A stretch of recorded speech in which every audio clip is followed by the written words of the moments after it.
Hello, welcome to the channel Why Stories. Enjoy watching. I won't give it up. It's all I have, shouted the orphaned dishwasher, clutching the sports bag to her chest.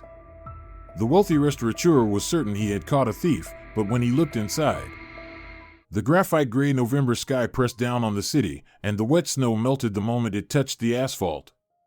Miguel Hernandez sat in his cramped office, tucked into the far corner of the restaurant El Bosque, staring grimly at his monitor. Security guard Javier stood silently beside him, occasionally pointing at the screen. "Stop," Miguel raised his hand. "Go back 10 seconds. On the grainy footage from the surveillance camera, a slender figure in a gray work coat glanced cautiously around before quickly stuffing something into a large sports bag by the back door. "This happens every day?" Miguel rubbed the bridge of his nose. "For 2 weeks now," Javier nodded. "Always at the same time, just before the end of her shift." On screen, the dishwasher Esperanza grabbed the bag and, hunched over, slipped out the door. Miguel leaned back in his chair. He had spent 3 years building this restaurant from nothing. Every penny, every fork, every tablecloth had cost him months of work without a single day off. Things had only just started to pick up. He was finally paying off his loan. And now this, someone was stealing. "What is she taking?" he asked, gazing out the window where snowflakes splattered against the glass and turned into dirty droplets. "Hard to say. Nothing's missing from the kitchen. No food, no utensils." "All right," Miguel said firmly, standing. "I'll handle it myself." Memory. Miguelito. His grandmother's sharp voice pulled him from his daze. "They're here again." 10-year-old Miguel froze at the window, squeezing his eyes shut. He hoped he was wrong, that those weren't the shuffling footsteps on the stairs, that it wasn't their drunken laughter. "Don't open it," he whispered. "I won't," his grandmother said firmly, locking the door. "Enough is enough. They're just here to beg for money again." A loud thud came from the other side, as if someone had thrown their body against the door. "Ma! Open up!" His father's nasal voice sliced through the apartment's silence. "We came to see our boy." "Get lost, you drunkards." His grandmother never raised her voice, but now it rang with steel. "You have no son." The court made that clear. Miguel sat on the floor in the corner of the room, hands over his ears. He hated these visits. Hated the stench of alcohol on his parents. Hated their sticky embraces when they were being nice. Hated the shouting and threats when they weren't. The pounding on the door grew more violent. "I'm calling the police," his grandmother shouted. "Miguelito." Now it was his mother, slurring, "Come to your parents, don't listen to that witch." He didn't move. Just squeezed his eyes tighter, imagining himself far, far away, in another city, another life. Eventually, the banging stopped. His grandmother found him in the corner, knelt beside him and hugged him silently, pressing her silver head to his. "I'll never let them take you," she whispered. "You're my blood." End of memory. Esperanza, wait. Miguel called out as the girl passed through the kitchen with a tray of dirty dishes. She flinched and froze like a frightened doe at the edge of the forest. A shadow flickered across her thin face, and something close to fear flashed in her gray eyes. "Yes, Don Miguel?" Her voice was steady, but her fingers were white from gripping the tray. "Is everything all right?" "Yes, all good," she answered shortly, avoiding his gaze. "All right, go on," Miguel nodded. Esperanza hurried away. He had noticed she had changed, her movements now tense, skittish. Throughout the day he saw her slip into the storage room several times, returning with a guilty expression. That evening, once the last customer had left, Miguel threw on his coat and exited through the main door. He circled around the building to the back entrance and stood under the shadow of a sprawling sycamore tree. The snowfall had intensified. Large flakes settled on his hair and shoulders without melting. He shifted from foot to stay warm and had begun to doubt his plan when the door creaked open. Esperanza appeared on the threshold with her usual sports bag. She glanced around quickly, then walked away, not toward the bus stop, but toward the outskirts. Miguel followed from a distance, grateful for the sudden snowfall that concealed him. Esperanza walked fast, occasionally breaking into a jog. She passed residential blocks, new developments, then turned onto a narrow path leading to a semi-abandoned neighborhood where hunched old houses stood among spindly trees. Does she really live here? He wondered. She walked confidently through the snow until she stopped at a distant block with peeling paint and a crooked porch. Miguel made his move. He caught up as she was unlocking the door. Esperanza. She turned. In the glow of a single streetlight, her face looked deathly pale. She clutched the bag to her chest like a shield. Don Miguel? Her voice trembled but held defiance. What are you doing here? I want to talk. Miguel stepped forward. I've noticed you take something from the restaurant every day. What's in the bag? Her eyes widened in horror. I didn't take anything, she stammered, backing toward the door. I swear. Then what's in the bag? Nothing. Nothing valuable. She pressed against the door, fingers fumbling for the handle. Let me see. Miguel reached out. No. Esperanza shouted so fiercely he stepped back. I won't give it up. Leave me alone. Just then, a soft squeak came from the bag, then a whimper. Miguel froze, not believing his ears. Esperanza closed her eyes for a second. When she opened them, they brimmed with tears. Are you satisfied now? She asked quietly. Will you leave me alone? Carefully, never looking away from Miguel, she unzipped the bag. In the soft glow of the street lamp, he saw a tiny baby's face wrapped in layers of blankets, peacefully asleep. Miguel faltered. Is that your child? No, someone left her on my doorstep, Esperanza snapped, then added in a softer voice, of course she's mine. Isabella. But why?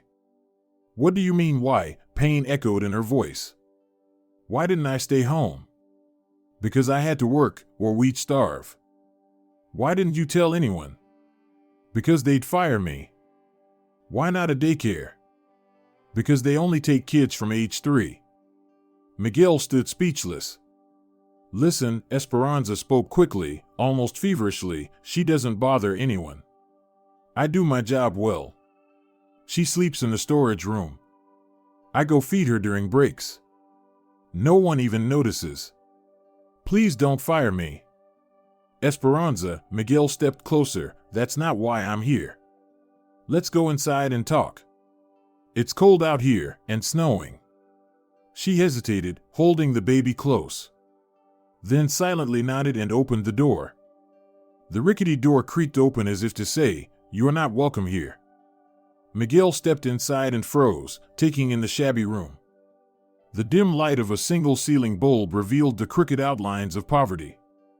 The air was thick, a mixture of damp walls, old dust, and the sweet scent of baby powder. A brown stain spread in the corner of the ceiling, evidence of a recent leak. The window, wrapped in plastic and rags, let in a draft that made the flame of a makeshift candle flicker. Come in, Esperanza said awkwardly, pointing to the only chair with peeling paint. Careful, the floor's a bit unstable. Miguel stepped forward and felt the plank give beneath his foot.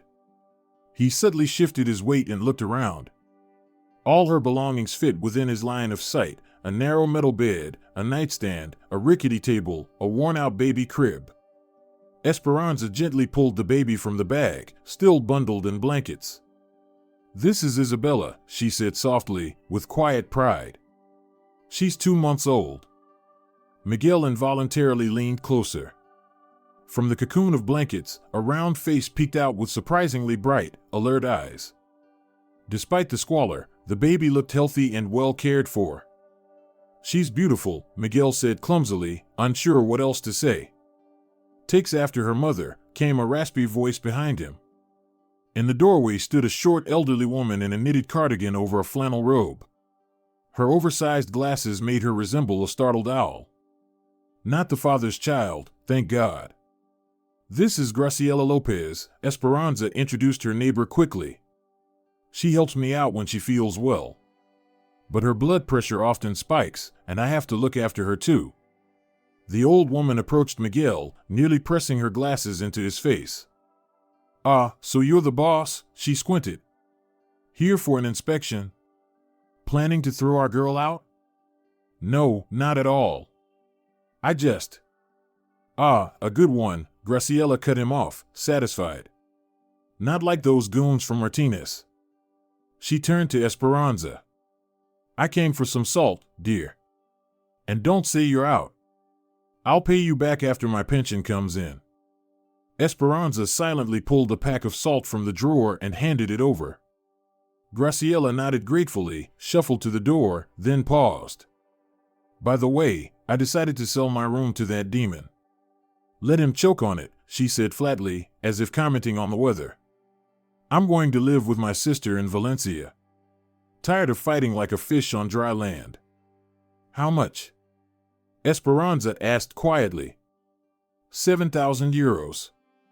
They say I sold cheap, the old woman gave a bitter smile. But what choice do I have? Martinez's people said either now, nicely, or later you get nothing. The building's marked for demolition. They want to tear down your building? Miguel was stunned. Of course. Graciela nodded. Prime land, almost downtown.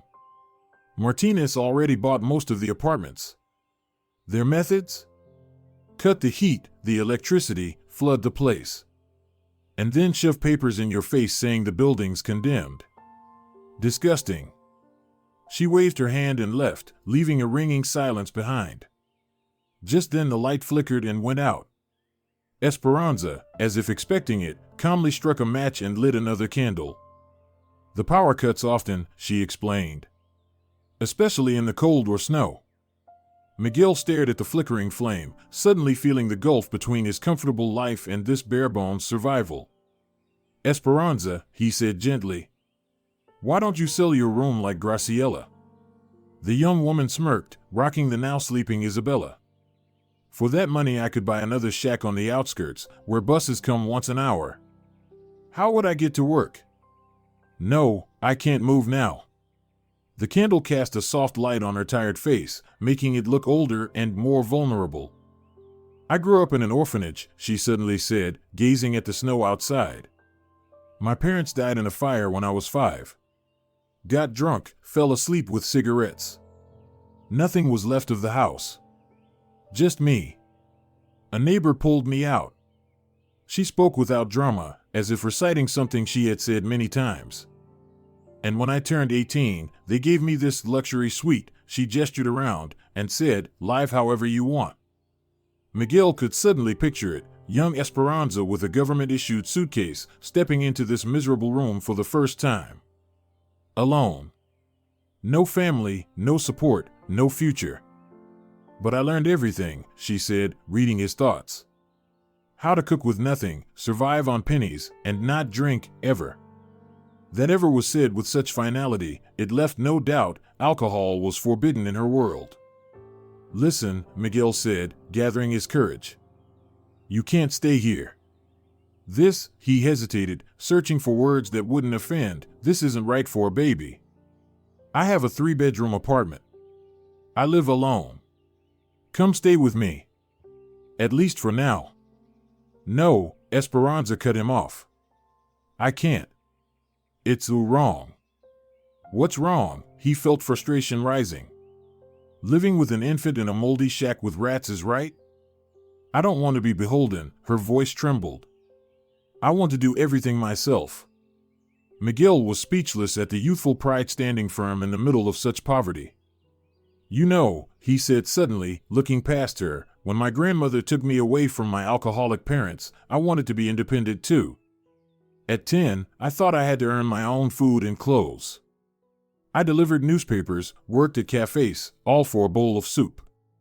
He paused, lost in memory. And then my grandmother told me, Miguelito, pride alone won't feed you. Accepting help isn't shameful. Not helping when you can, that's what's shameful. And I understood.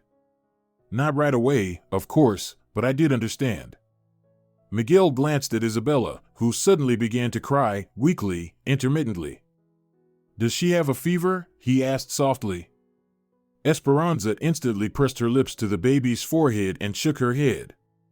She's hungry. I need to feed her. In this cold and damp, she'll get sick all the time, Miguel said more gently now. How about this? Come stay with me for a while.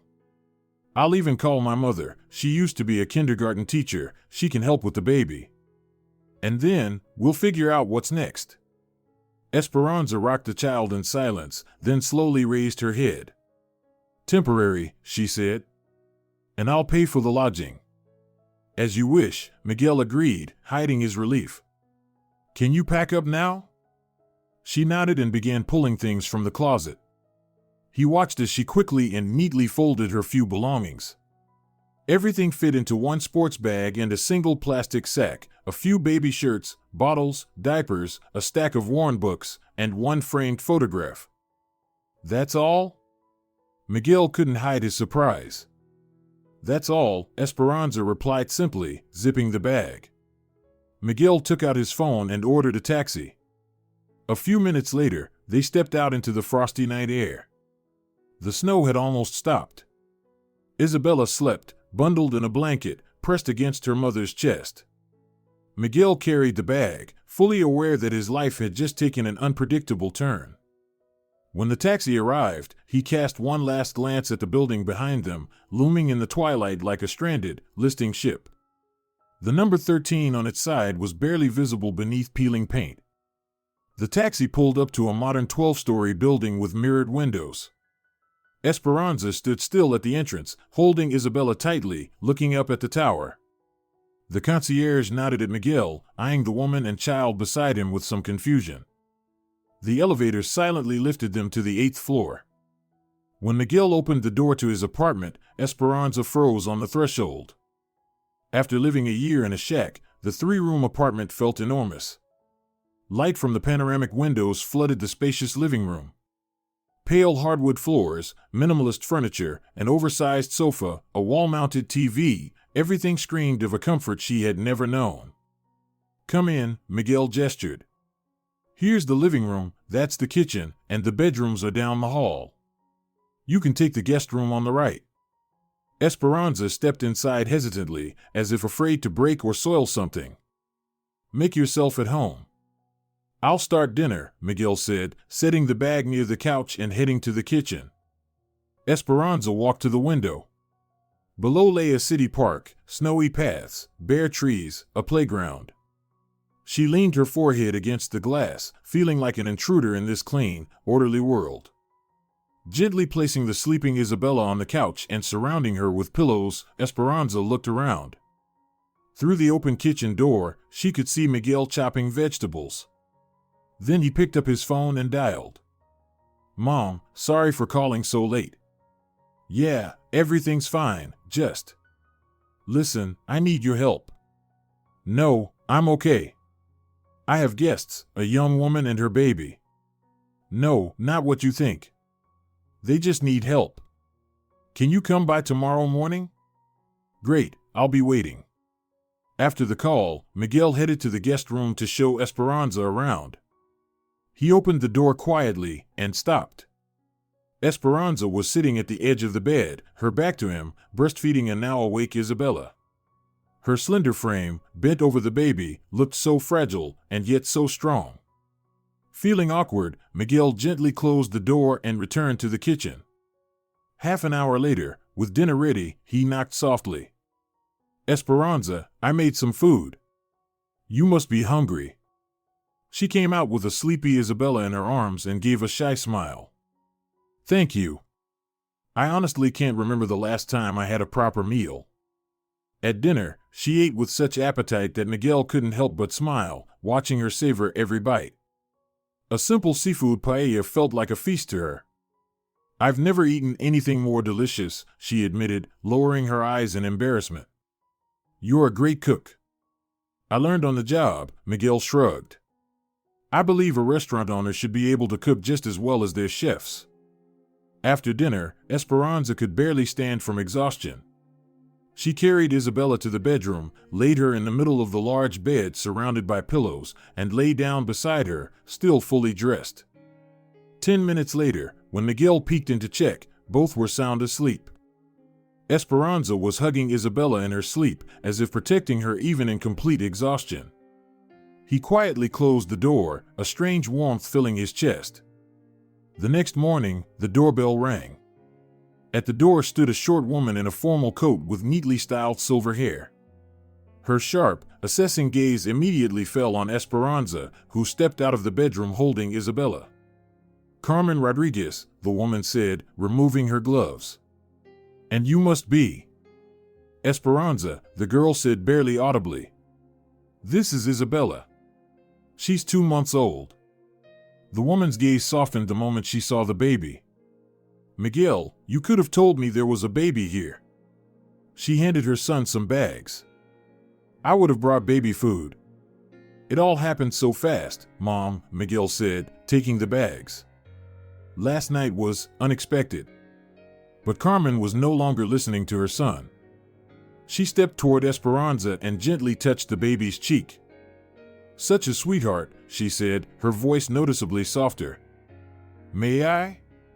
Esperanza nodded uncertainly, and the woman took Isabella in her arms with the confidence of someone who'd held hundreds of children. 35 years in kindergarten, she explained, noticing Esperanza's surprised look. "I've seen it all. But this little one." She shook her head thoughtfully. "Sharp eyes. She'll be clever, just you wait." "Now talk," Carmen said when her son returned. "And don't leave anything out. Who is this girl with the baby?" Miguel sighed and, lowering his voice, briefly explained the situation with Esperanza, the building, and the developer. "Martinez? Francisco Javier?" Carmen frowned. "The one running for deputy mayor?" "That's him," Miguel nodded. "You know him?" "Who doesn't?" His mother pursed her lips. "He forced my friend Dolores out of her building last year, too. Be careful, son. That man is trouble." This time Miguel went to the old neighborhood openly, not to spy, but to see with his own eyes what was happening. He wanted to inspect the other rooms, talk to the remaining tenants. A black Audi with tinted windows stood outside the building, along with 2 moving trucks. Furniture and old belongings were being carried out. Miguel walked past the workers and stepped inside. In the dim hallway, he came face to face with a tall man in an expensive coat. Behind him stood 2 men with expressionless faces. "Good evening," Miguel said. "Miguel Hernandez. I'd like to talk about a room in this building." The man raised an eyebrow, eyeing him. "Francisco Javier Martinez," he introduced himself with a faint smile.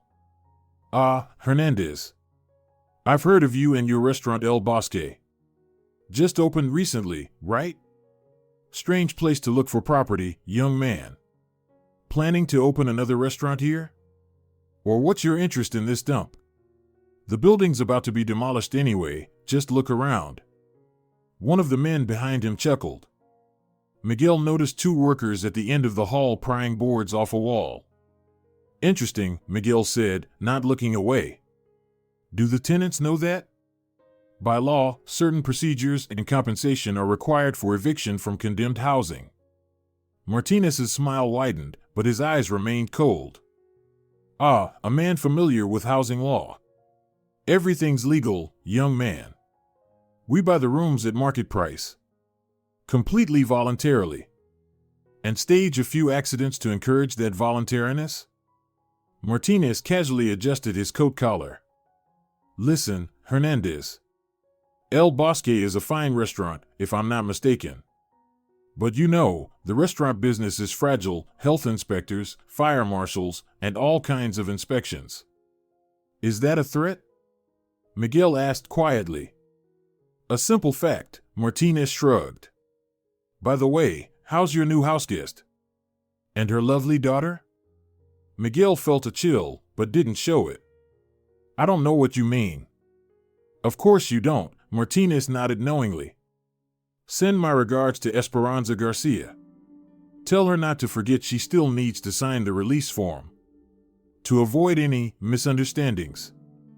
Martinez gestured to his men and headed for the exit. Oh, and by the way, he added at the door, excellent restaurant, really. I'll stop by for lunch soon. I hope the kitchen lives up to the reputation. Back at home, Miguel found an unexpected scene, his mother and Esperanza bustling around the kitchen, quietly chatting. Isabella was awake, lying on a makeshift blanket on the wide sofa, watching a brightly colored rattle hanging above her. Ah, you're back, his mother greeted him with a smile. Esperanza and I made dinner. Come join us. It was remarkable how quickly the two women had connected. Carmen, usually wary of strangers, now affectionately called Esperanza and freely gave her parenting tips. Esperanza herself looked rested, different. For the first time, Miguel saw her without tension, without that hunted look. In the warm kitchen light, she seemed younger, almost like a girl. When Carmen left, promising to stop by the next day to check on the baby, Miguel told Esperanza about his meeting with Martinez. He knows you're here, he said directly. And he knows about Isabella. Esperanza sat down, instantly pale. How? How does he? Her voice broke. Miguel shook his head. I don't know. He has people everywhere. But he made threats, hinted at trouble for the restaurant. It's because of me, Esperanza whispered. If I leave, everything will be fine. Stop, Miguel said firmly. We'll figure something out. No, you don't understand, Esperanza clenched her hands until her knuckles turned white. It's not just the room. Martinez has a personal interest. His assistant.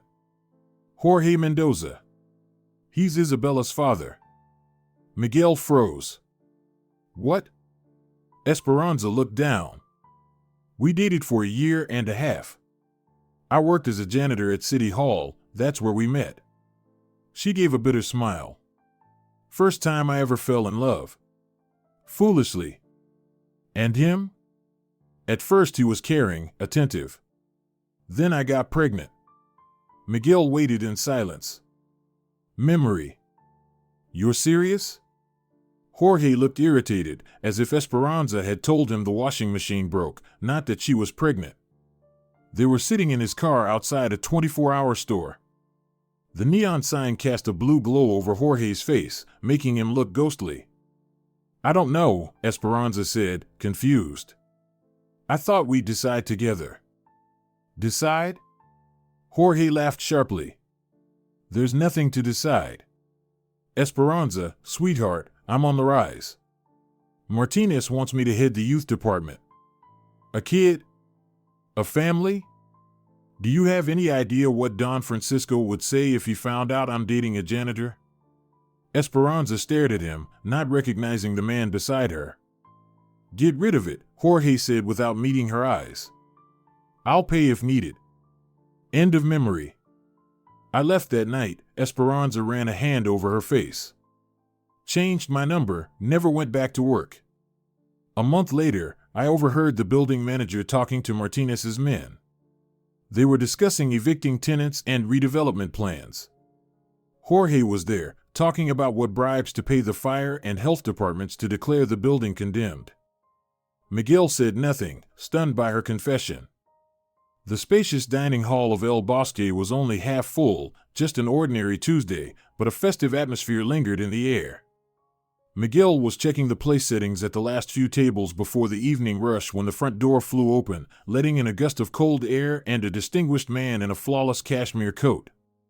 He was greeted by Anna, the smiling hostess, who, not recognizing any threat in the guest, cheerfully led him to the best table by the window. It was only when she noticed Miguel's shoulders tense that she hurried over. Don Miguel, she whispered, leaning in, some important official just came in. He asked for you. Miguel turned and locked eyes with Martinez. A dull wave of anger surged inside him. It had been 3 days since their encounter in the old neighborhood, and now here he was, an uninvited visit, like a dueling glove thrown at his feet. Martinez settled in by the window, idly twirling a gold ring on his little finger. He was flanked by two men, one in a stiff suit, with a forgettable face and a bodyguard's posture, and another younger, with a trendy haircut and wary eyes.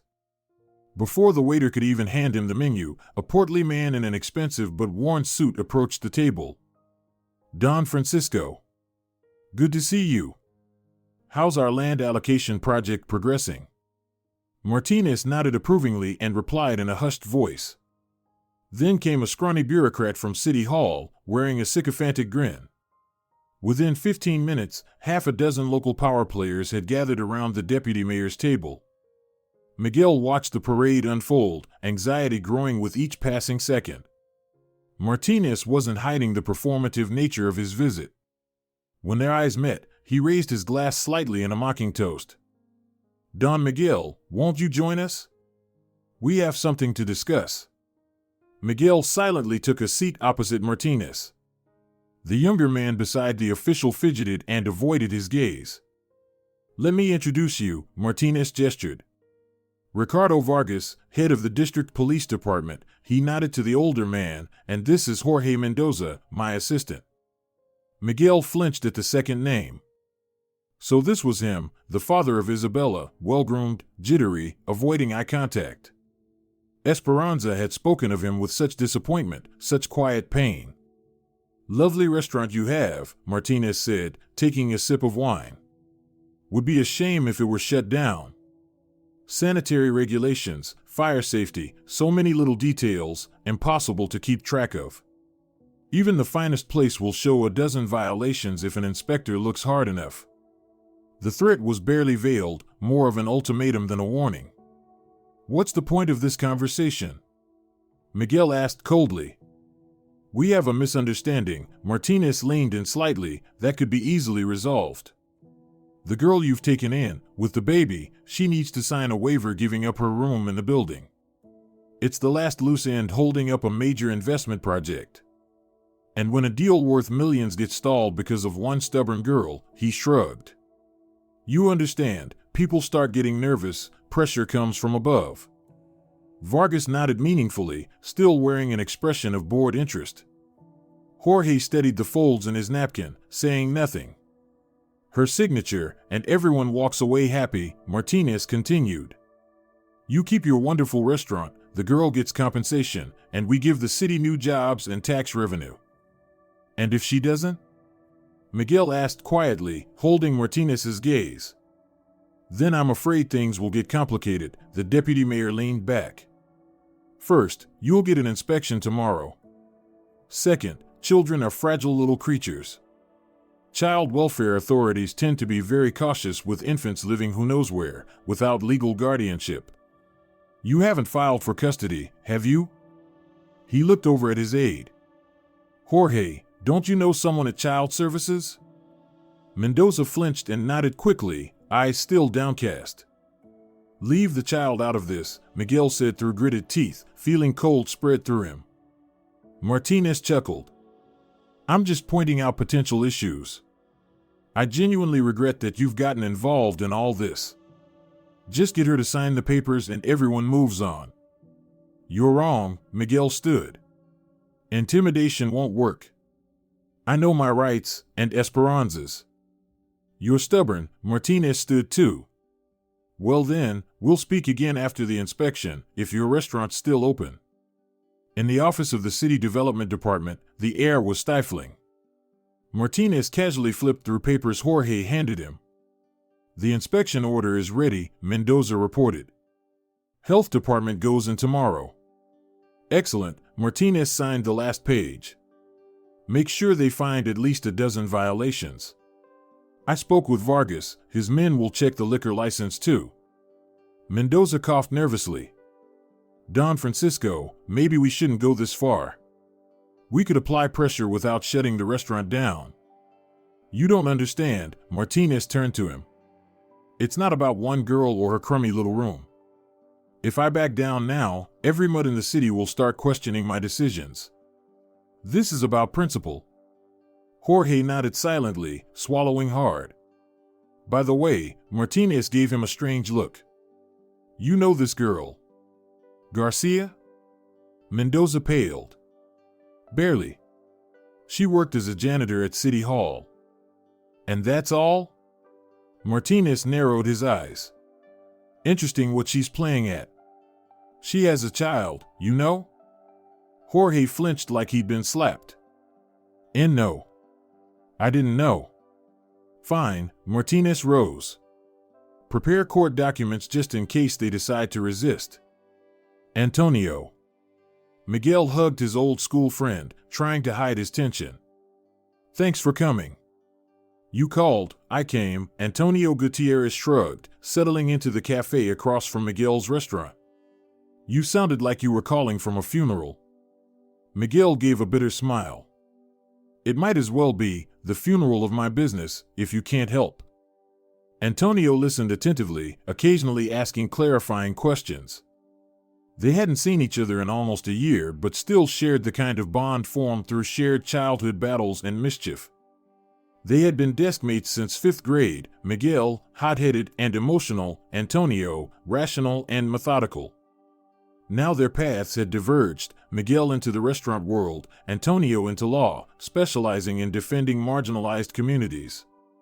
Among professionals, he was known as a principled lawyer unafraid to take on tough cases against powerful opponents.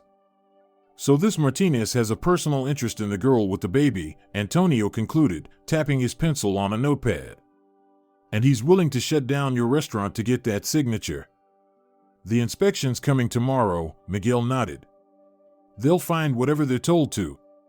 Antonio drummed his fingers on the table, thinking.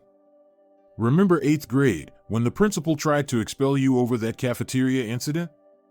Of course. Miguel smiled. If not for you, I would have been kicked out. Well then, Antonio leaned closer, what we're about to do is a bit more complicated than proving the lunch lady slipped on her own. They talked for 2 hours. A clear but difficult plan emerged. You need a journalist, Antonio concluded. Publicity is our best weapon. I know one, Miguel said, thinking of a young reporter who had written about his restaurant. Alejandro Torres, from El Heraldo. Ambitious guy, always looking for a scoop. Perfect. I'll handle the legal side and prepare the lawsuit. We need other residents from the building willing to testify. When Miguel got home, Esperanza had already reached out to her former neighbors. 2 families agreed to give statements about threats and pressure from Martinez's people. The next morning, Alejandro Torres, a wiry young man with messy hair and a sharp gaze, showed up the moment he heard about the exposé. I've been wanting to dig into Martinez for a while, he admitted, setting up his recorder. But no leads, no sources. Everyone's afraid of him. Esperanza gave a detailed account of life in the old neighborhood and the housing scam, avoiding only the personal details about Jorge. Alejandro took it all down eagerly, eyes gleaming with the thrill of the hunt. This is going to blow up, he promised. Give me 3 days. I'll verify everything and find more witnesses. The inspection hit exactly as Martinez had promised. 6 uniformed officials turned the restaurant upside down. By lunchtime, the list of violations included insufficient height of the divider between the kitchen and dining area, incorrect food storage temperatures, missing labels on 3 containers, and a dozen other minor issues common to any restaurant. We have to suspend your operations until these are resolved, the lead inspector said with thinly veiled satisfaction, handing Miguel the notice. The restaurant emptied. Miguel gathered the staff, explained the situation, and promised to keep paying salaries during the closure. They left quietly, glancing at him with anxious hope, trusting him, but afraid of losing their jobs. That evening, Miguel's apartment was heavy with silence. Esperanza gently rocked the sleeping Isabella, her eyes red from holding back tears. This is my fault, she finally said what had been torturing her all day. If it weren't for us, your restaurant would still be open. I'll go back. I'll sign the papers. Don't even think about it, Miguel said, meeting her gaze, tired but firm. You're not to blame. I chose this fight. Martinez is just another bully. He's used to everyone bowing down. But we're not backing off, got it? Esperanza nodded, looking at her sleeping daughter. However difficult the battle ahead, there was no turning back. In the short time they had lived together, their lives had already settled into an unexpectedly harmonious rhythm. Esperanza still worked as a dishwasher at Miguel's restaurant, but now also helped in the dining room when needed. Isabella stayed with Carmen Rodriguez during the day, who visibly brightened around the baby and seemed 10 years younger. In the evenings, Miguel and Esperanza would return home together, sometimes in silence, exhausted from work, sometimes chatting animatedly about the day's events. Their relationship remained undefined, more than employer and employee, but not yet anything they dared name. A fragile, warm mutual care that neither wanted to disrupt with premature declarations. The first morning edition of El Heraldo waited for Martinez on his desk next to the usual cup of coffee, placed by his secretary. The gray paper and small print gave no hint of trouble until his eyes caught the headline on page 4. Housing Scam, How Residents Are Being Driven Out of the Old Quarters. Martinez shoved the cup aside, spilling coffee on a folder of documents. The article didn't mention his name, but the scheme, the location, the details, all pointed unmistakably to Block 13. The piece was filled with quotes from unnamed residents, detailing suspicious coincidences between utility shutoffs and visits from the developer's representatives. It ended with a suggestive note. The investigation continues. In the next issue, we'll reveal who's behind the real estate scheme threatening our city. Jorge. Martinez barked, slamming the intercom.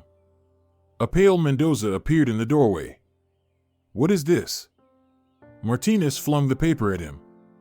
You were supposed to monitor the press. I didn't know, Don Francisco, Mendoza stammered. I'll find out who wrote it. Alejandro Torres, Martinez growled. That brat. Find out who's backing him and tell Vargas to scare the little scribbler. He slammed a hand on the desk. And where the hell is that girl's signature? Where's the damn waiver? In Antonio Gutierrez's small law office, just 3 rooms in the basement of an old mansion, documents were stacked on the floor for lack of shelving. Here, Antonio handed Miguel the first folder. Testimonies from 3 families evicted from your building. All confirmed pressure, power cutoffs, random flooding. 2 witness threats. Will it be enough? Miguel flipped through the pages covered in neat handwriting. For initiating the process, yes, he said. I'm preparing a class action lawsuit on behalf of all affected residents, including Esperanza. But the real question is, will any of the witnesses dare testify in court? Everyone's afraid of Martinez. Outside, wet snow fell, turning the sidewalks into gray slush. November was coming to an end. Child services have already come looking for Esperanza, Miguel said, massaging his temple. Of course, they didn't find her at home. They won't let it go, Antonio replied with a grim smile. Child services are just the beginning. He's found the weakest point. But we have our own cards to play. Alejandro is ready to publish a series of articles. Your mother has mobilized the education community that's already causing a stir. And public attention changes everything. Carmen Rodriguez had never considered herself a public activist. 35 years in a kindergarten had taught her the most important thing: children mattered more than ambition, rules, or prestige. So when Miguel asked for help, she acted without hesitation. Her old teacher's notebook came in handy, all the numbers were still there. Mercedes Sanchez, director of kindergarten number 8, responded immediately. After 3 calls, 5 more educators joined, people trusted in the community, whose opinions carried weight. You see, Merche, Carmen said, pressing the phone to her ear, this girl isn't just some mother with a baby. They're trying to scare her into signing anything. And the baby, such a darling. Big eyes, already holding her head up well. They were living in such a miserable house, can you imagine? Cold, damp. Teachers are a special breed. Phrases like a child in danger and injustice toward a mother are never empty words for them. By evening, messages about the shocking case had appeared in 3 city teacher chats, a young mother with a baby being forced out of her legal residence, and now even facing threats of having the child taken away. In the office of the head of child services, the air smelled of government perfume and old paper. A heavy-set woman with a tired face shuffled through documents. Esperanza Garcia. Yes, we have a file. Address, Block 13, Room 7. Moved to an unknown location, child presumed with her. A younger employee with a sharp look nodded. We were tipped off. There was a complaint about inadequate child care conditions. The room was in terrible condition, damp, mold. Unfit for a baby. A report confirming uninhabitability was filed. The supervisor asked over her glasses. Yes, the statement is ready. But the mother and child haven't been found. Neighbors say they haven't seen her in a while. And grounds for termination of parental rights? Formally, we can only cite the lack of a permanent residence and hiding the child from oversight. But that's not enough to press charges. We need something more substantial. Keep looking. The deputy mayor is personally interested in this case. Martinez drummed his fingers on the table. Why don't you get it, Jorge? We need this wrapped up before New Year. Investors won't wait. Where's that damn girl and her baby? Jorge stared at the wall behind his boss, avoiding his piercing gaze. I have some information, he said finally. She's living with Hernandez. In his apartment. Is that so? Martinez narrowed his eyes. Interesting twist. And how long have you known this? A waitress at their restaurant told me, Jorge lied. In truth, he knew much more but didn't want to admit it. Just thinking of Isabella, his daughter, made something tighten inside him, shame, fear, a vague sadness. Martinez smiled broadly. Perfect. So she abandoned her own place, dragging the child around. Living with an unrelated man. File an anonymous tip to child services. Say clearly, a single mother with no stable income is living with her male employer in questionable conditions. But that's not true, Jorge blurted. Hernandez provides for. Who said we have to tell the truth? Martinez cut him off. Give the authorities a reason to inspect. The rest is just procedure. The envelope with the official letterhead sat on the kitchen table like a ticking bomb. Esperanza reread the notice for the third time, still unable to believe it. You are invited to a hearing of the Commission on Juvenile Affairs to review allegations of improper parental care. They can't do this, Miguel clenched his fists. This is just intimidation. They can, Esperanza answered quietly. I don't have a formal job, no permanent registration. I'm living with you without legal custody arrangements. Martinez knows exactly where to strike. Isabella was sleeping in a crib Miguel had bought, small but cozy, with a canopy like a starry sky. Esperanza looked at her daughter, her heart freezing at the thought of losing her. The phone rang after nightfall. An unknown number. An uncertain voice. Esperanza? It's Jorge. We need to talk. What for? Her voice was clipped. It's important. I know a lot. And I want to help. They met the next day in a deserted, snowy park, the lamps casting yellow pools of light onto the gray ground. Jorge looked gaunt, nervously tugging at his gloves. I know everything, he began without greeting. About the child services report, the article. Martinez is furious. Was it you who told him where I live? Esperanza looked straight at him, no tears, just white-knuckled fists in her pockets. Yes, Jorge lowered his eyes. But I didn't think he'd. I was scared. You don't know what he's capable of. I know exactly what he's capable of, Esperanza said bitterly. Now he wants to take my daughter from me. Jorge flinched. I can help. I have documents. Proof of land fraud. Fake inspections. Martinez bribed officials to declare the building unsafe. I saw it all. Why help now? Esperanza asked, suspicious. You told me to get rid of the baby. I was a coward. Jorge turned away. I can't undo it. But I have to do something. Esperanza looked at the man she had once trusted.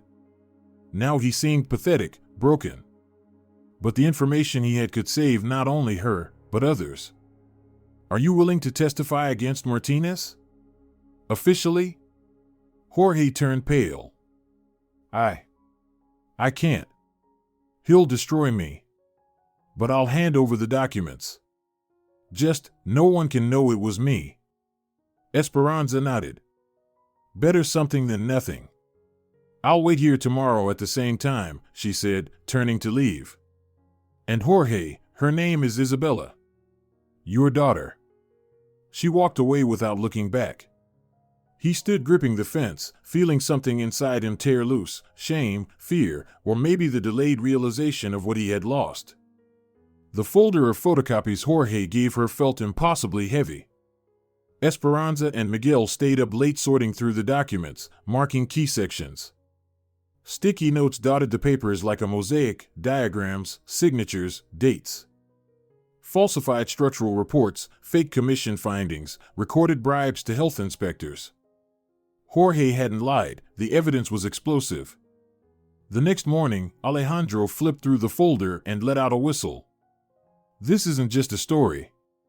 This is a criminal case. His article came out 2 days later, a double-page spread with document photos, a list of illegal activities, and a clear identification of Martinez as the mastermind. The informant wasn't named, but the proof spoke for itself. That morning, when the paper hit the kiosks, Miguel woke to a phone call. An elderly man who lived across from Block 13. They're tearing it down. Right now. They brought in machines. Police are everywhere. The snowstorm had blanketed the roads, and the taxi barely made it through the drifts. When Miguel arrived, a bulldozer was already crushing the far side of the building. Police had cordoned off the area. A few reporters with cameras had shown up surprisingly fast. Alejandro paced along the barricade, filming. We didn't make it, Miguel panted, his glasses fogged with cold. They're acting ahead of us. Declared the building unsafe, immediate demolition due to collapse risk. Jorge said they forged Esperanza's signature on the waiver. They knew they couldn't demolish it without it, so they just faked it. Unbelievable. Miguel scanned the windows of nearby buildings, where frightened faces peeked out. Almost no one was left. Graciela's sister took her out at dawn, apparently warned in advance. And Esperanza's room was already empty. Snowflakes landed on his hair, melted on his cheeks.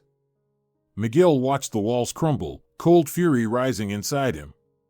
Martinez was destroying the evidence, flattening the crime scene so that nothing would remain. At the corner of the barricade stood a local news van. Dressed impeccably, Martinez gave an interview, gesturing with the confidence of a man who believed he had won. Emergency demolition of unsafe housing. We couldn't wait another day. Just think, people were living in a building that could have collapsed at any moment. Our administration always puts citizen safety first. The TV crew nodded and held out their mics, playing into the hands of the city's puppet master. Antonio Gutierrez shook his head at the new Child Services summons, now bearing an official seal. They're rushing now.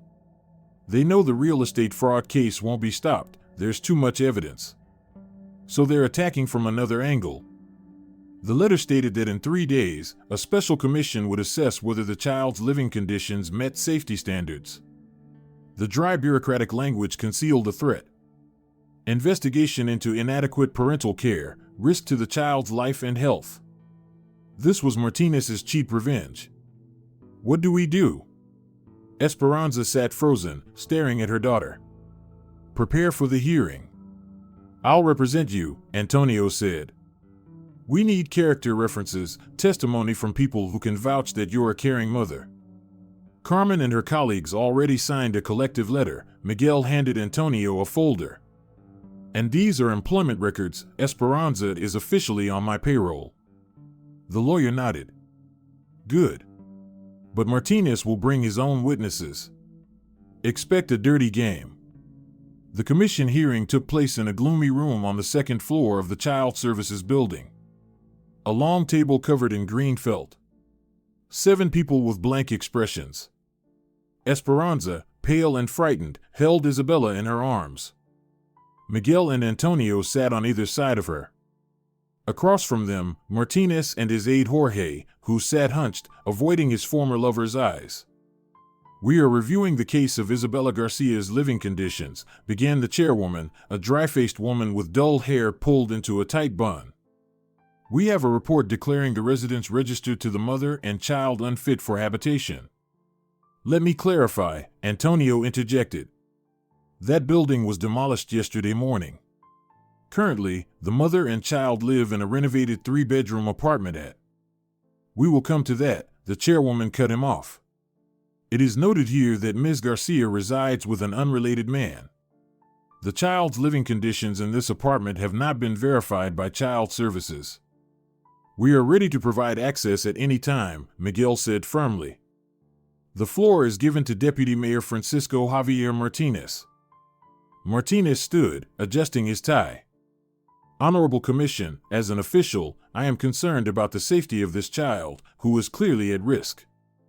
Not long ago, the mother lived in a dangerous building, exposing her child to serious hazards. Now we learn she has moved in with her male employer, with whom she shares an undefined relationship." "That's a lie," Esperanza burst out. In support of my statement, Martinez continued unfazed, "I present the testimony of a neighbor, Mr. Fuentes." A scrawny man with shifty eyes entered and mumbled about seeing Esperanza drunk and yelling at her child. "I've never seen this man in my life," Esperanza whispered. The next witness is Ms. Romero, a clinic nurse. A large woman in an ill-fitting suit described the child's supposedly neglected condition during a clinic visit. "Total nonsense," Antonio whispered to Miguel. "Paid witnesses." Martinez allowed himself a triumphant smile. "And finally," he said, "I call Jorge Mendoza, assistant to the city administration, who can confirm the antisocial behavior of Citizen Garcia." A murmur rippled through the room. Jorge rose slowly.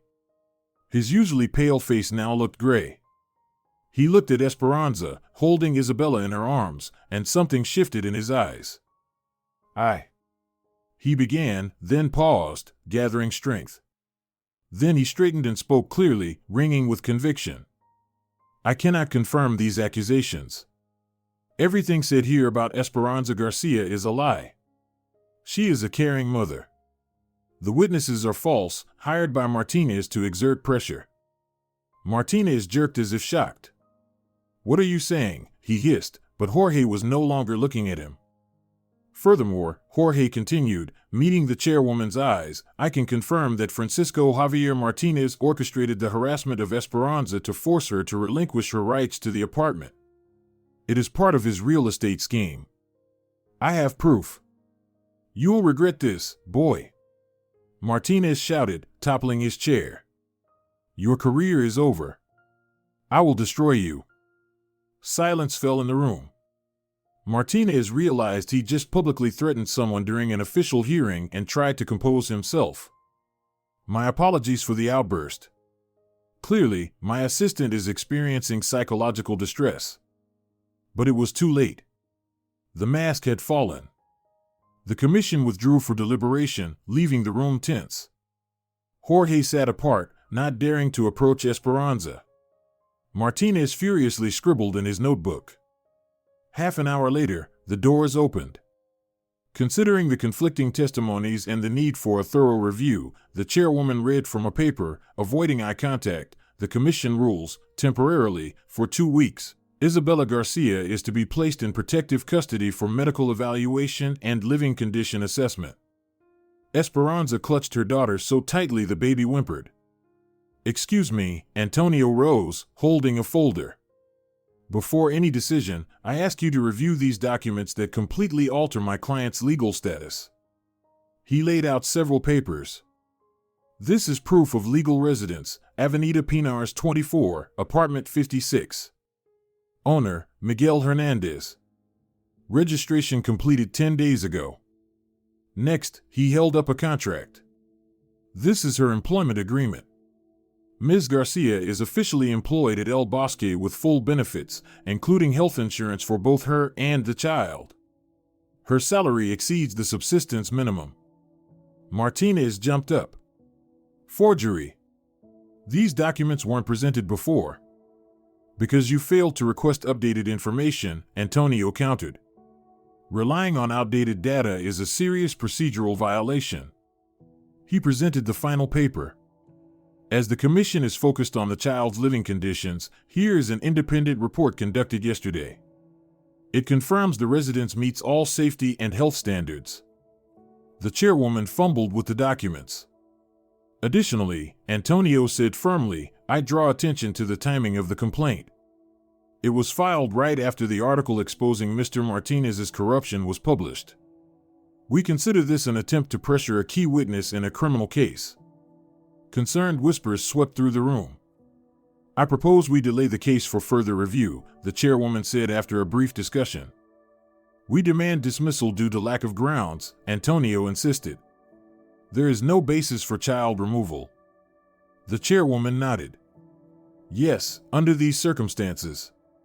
The case is closed due to insufficient grounds. Monitoring will continue. Esperanza exhaled shakily, tears glistening in her eyes, this time from relief. Martinez, pale with fury, hissed something to Jorge, who, to everyone's surprise, answered clearly. No, Don Francisco. I won't participate in persecuting innocent people any longer. As they left, Miguel saw Esperanza glance back at Jorge and give him a subtle nod. Not gratitude, acknowledgement of a small but genuine act of courage. That evening, the apartment was quiet. Isabella slept peacefully in her crib, finally safe. Esperanza stood by the window, watching the snow swirl in the streetlights. You were prepared for everything, she said quietly. The documents, the registration, the inspection. When did you do it all? Right after we talked to Jorge, Miguel stood beside her, close enough for her to feel his warmth. Antonio said we were legally vulnerable. We had to make it all official. Strange we didn't do it sooner. Thank you, she turned to him, gratitude shining in her eyes, mixed with something deeper. You saved us. We saved each other, he gently touched her hand. You know, before I met you, my life was empty. The restaurant, business meetings, endless invoices, I didn't realize how lonely I was. Esperanza said nothing, but her fingers intertwined with his. We can leave things as they are, he continued. You're registered, working, living here. But I want you to know, you and Isabella, you're not just tenants or a mother and child I'm helping. You've become my family. He paused, then spoke with more confidence. I love you. Both of you. Esperanza looked up. Her eyes met his, no fear, no doubt, only the quiet certainty of a love that had grown slowly and surely. I love you too, she whispered. Their lips met in a tentative, tender kiss. Later that night, Miguel held a meeting. Antonio laid out documents. Alejandro scribbled rapidly. Pablo Navarro, head chef and ex-military, listened silently, occasionally offering pointed insights. We won today, Antonio said. But Martinez won't stop. The demolition, the forged documents, it's serious, but not enough. We need more. I'll involve regional media, Alejandro nodded. And my contacts in Madrid. Trying to take a child from her mother, that will spark outrage. We strike first, Pablo said quietly but firmly. Martinez is cornered. Desperate men are dangerous. For the first time, Esperanza joined the strategy session. Jorge has more documents. He's afraid to hand them over directly but said he hid them in a park. I'll meet him tomorrow to get them. Miguel wanted to object but saw the determination in her eyes. This wasn't the frightened girl he met in the old neighborhood. Esperanza had changed, stronger, more confident. Not alone, he said. I'm going with you. We are going, she corrected gently, taking his hand. Gray dawn found Antonio Gutierrez still working. his desk piled with legal documents covered in sharp, nervous handwriting. His red, sleep-deprived eyes burned, but he continued writing line by line. His emergency lawsuit was a weapon in the battle for someone else's future. When morning light broke through the blinds, Antonio picked up the phone. The number of Fernando Rivera, an old friend of his father, was saved for a day that was never supposed to come. Fernando, sorry for the early call. This is Antonio Gutierrez. Yes, Jose Luis's son. I have an emergency case. A mother nearly lost her child to a fabricated charge. That same morning, readers opening the latest issue of El Heraldo saw a bold front-page headline. Empire on Bones, How the Deputy Mayor Destroys Ordinary Lives. Alejandro Torres's full-spread article featured document photos, financial flowcharts, and eyewitness testimonies. By noon, the city courthouse buzzed like a disturbed hive. The hearing room was packed. Journalists, activists, concerned citizens, every seat filled. Miguel and Esperanza sat in the front row, hands clasped tightly, two people united in their fight against injustice. She was pale but held her head high, her tightly pressed lips the only sign of strain. He seemed calm, but his eyes burned with an inner fire that not even despair could extinguish. When the judge called the session to order, Antonio stepped forward with a folder of documents. His presentation was concise but devastatingly precise. Every word, number, and date struck at Martinez's image like heavy artillery against a crumbling fortress. Your Honor, this is not merely a case about a mother's fitness for custody, Antonio said, voice ringing in the silent room. This is a case of systemic persecution against someone who dared challenge a corrupt scheme. I ask the court to hear the testimony of our key witness. Jorge Mendoza entered, hunched, eyes on the floor. But something had changed. His head was slightly higher, his stance firmer. He sat in the witness chair, squared his shoulders, and spoke clearly. I, Jorge Mendoza, was directly involved in and a witness to the schemes orchestrated by Francisco Javier Martinez. The goal was to forcibly evict the residents of Block 13 for commercial development. With each word, his voice grew stronger. He described forged reports, staged building emergencies, and intimidation tactics.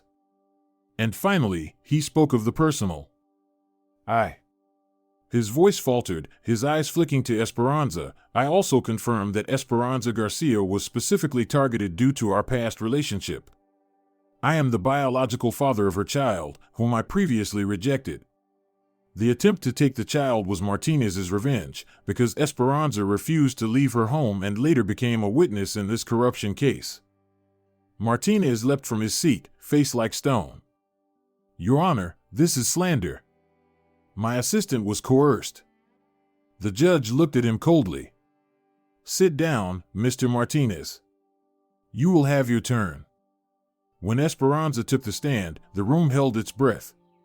She rose slowly, as if carrying an invisible weight, the burden of fear, uncertainty, and the duty of protecting a fragile life. I don't know how to speak beautifully, she began, her quiet voice trembling. I just want to raise my daughter. So she doesn't know hunger, or cold, or fear. So she never has to choose between food and warmth, as I did. I never drank, never neglected her. I worked. I brought her with me when I had no one to leave her with. She raised her eyes, filled with resolve. I'm willing to work around the clock. I'll give everything so Isabella can grow up happy. I've learned to be a mother every day since she was born. And I'll keep learning. She's all I have. Please, don't take her away. The room was silent except for a muffled sob. Even the elderly judge blinked more than usual, as if brushing something from his lashes. The verdict came shortly after deliberation. The case for termination of parental rights is dismissed due to lack of grounds. Esperanza Garcia is declared a fully capable parent. The request for temporary removal of the child is denied. The rest of the judge's words were drowned in applause. Carmen Rodriguez, sitting at the back of the room with Isabella in her arms, approached in tears and handed the child to her mother. Esperanza clutched her daughter, burying her face in the baby's warm head, and for the first time in months, cried tears of joy. 3 days later, the case for compensation to displaced residents of Block 13 was heard. With Jorge's documents and the public pressure from Alejandro's articles, the outcome was inevitable. The court ordered compensation several times greater than Martinez's initial offers. By week's end, a file landed on the governor's desk. An official investigation had begun.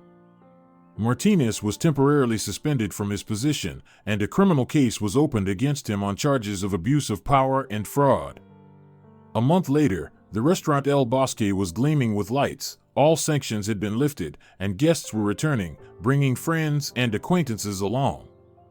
The story of defiance against a corrupt official gave the establishment a special charm in the eyes of the townspeople. Esperanza, dressed in a crisp administrator's suit, greeted guests at the door. Her movements had gained confidence, and there was now an authoritative tone in her voice. It turned out that this fragile young woman possessed remarkable organizational talent. "A table for two?" "Of course, please come in." "Ramon, show the guests to their table," she directed. The waitstaff obeyed her without question, respecting not only her new position but also the inner strength that had emerged from beneath the shell of the shy dishwashing girl she once was.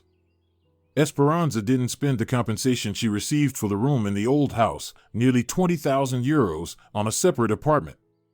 After long discussions with Miguel, they decided to invest the money in expanding the restaurant, adding a children's play area and a pastry kitchen. On Friday, Miguel surprised the staff by announcing an early closing. "Thank you all for your work. See you tomorrow." When everyone had left, he personally set a table in the corner of the hall, lit candles, and put on soft music. Esperanza, having just finished counting the day's earnings, raised her eyebrows in surprise. "What's this?" "Our first real dinner," Miguel said as he approached and took her hand. "Isabella is with my mother. The whole evening is ours." They talked about everything: work, the future, and the little joys that now filled their days. The restaurant breathed silence, the candles cast flickering shadows on the walls, and the two of them sat in that cocoon of light, two people who had found each other in the whirlwind of life's storms.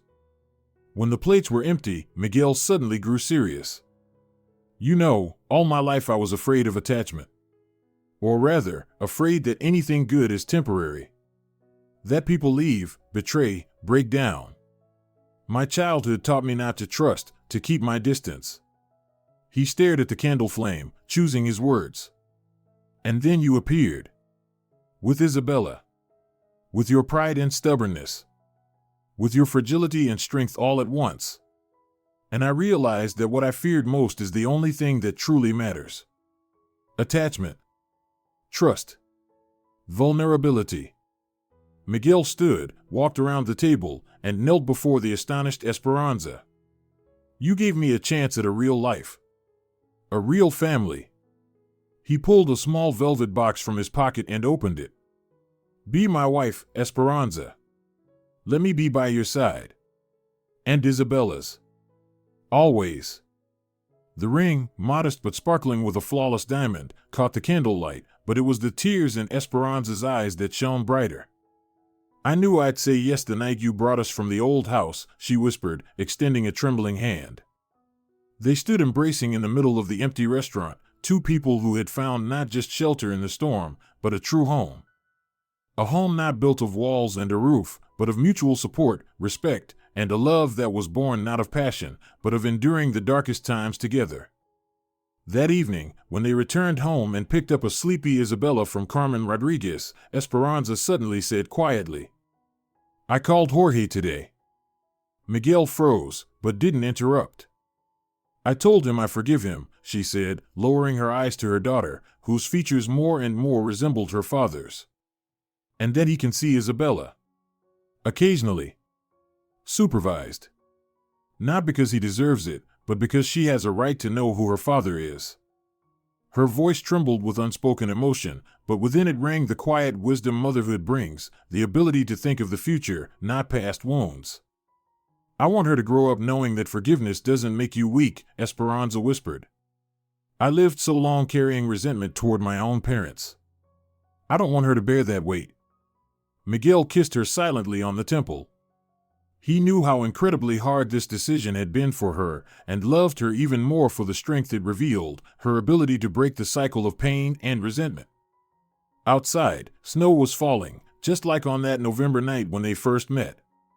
But now, it wasn't an enemy, only a silent witness to the beginning of a new chapter in the story they continued to write together. If you're enjoying it as well, leave a like and subscribe to the channel.